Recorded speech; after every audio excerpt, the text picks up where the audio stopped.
നമ്മൾ പെട്ടെന്ന് എപ്പോഴും തൗബ ധൃതിപ്പെട്ട് ചെയ്തുകൊണ്ടിരിക്കും. മരിക്കണം എന്ന ചിന്തയുള്ളവന് അറിയാം തന്റെ അടുക്കൽ ജീവിതത്തിൽ കഴിഞ്ഞ് കടന്നുപോയിട്ടുള്ള ചെറുതും വലുതുമായ അനേകം ദോഷങ്ങളുണ്ട്.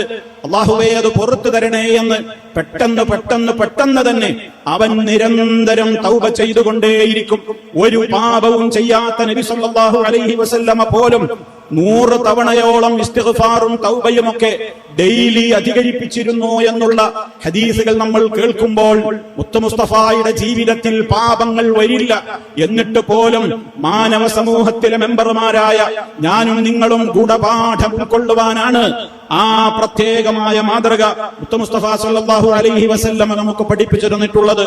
അതുകൊണ്ട് തന്നെ സഹോദരങ്ങളെ, തൗബ അധികരിപ്പിക്കുവാൻ നമുക്ക് തോന്നണമെങ്കിൽ ഞാൻ എത്ര പെട്ടെന്ന് ഏത് സമയത്തും ഞാൻ മരിച്ചാ പിന്നെ മരണനേരത്ത് തൗബ കൊണ്ട് പ്രയോജനമുണ്ടാവില്ല എന്ന ചിന്ത നമുക്കുള്ളയിടത്തോളം കാലം നമ്മൾ തൗബ അധികരിപ്പിക്കും. ഇസ്തിഗ്ഫാർ പാപമോചന തേട്ടങ്ങൾ അധികരിപ്പിക്കും. ഇതാണ് മരണചിന്ത കൊണ്ടുള്ള ഒന്നാമത്തെ ഗുണം. മരണചിന്തയുണ്ടാകുമ്പോ ഇതൊക്കെ ചെയ്യാൻ കാരണം ഓരോ നിസ്കാരം നിർവഹിക്കുമ്പോഴും അവന്റെ മനസ്സവനോട് പറയുന്നുണ്ട്, ഇതൊരു പക്ഷേ എന്റെ ജീവിതത്തിലെ അവസാന നമസ്കാരമായിരിക്കാം. ഉറപ്പാണല്ലോ, 5 നേര നിസ്കാരത്തെ ക്രമീകരിച്ചിട്ടുള്ളത് അങ്ങനെയാണല്ലോ. ഒരു 5 നേര നിസ്കാരത്തിന്റെ ഇടയ്ക്ക് എപ്പോഴെങ്കിലും ആയിരിക്കും എന്റെയും നിങ്ങളുടെയും മരണം. അള്ളാഹു നമുക്ക് ഈമാനുള്ള മരണം പ്രദാനം ചെയ്യുമാറാകട്ടെ.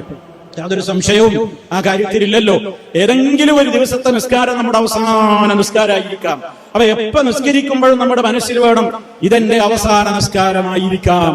ഇബാദത്തുകളിൽ വലിയ താല്പര്യം, ഖുർആൻ ഓതാനും എല്ലാ നല്ല കാര്യത്തിനും താല്പര്യം. എന്താ, ജീവിതം എത്രയും പെട്ടെന്ന് അവസാനിച്ചേക്കാം.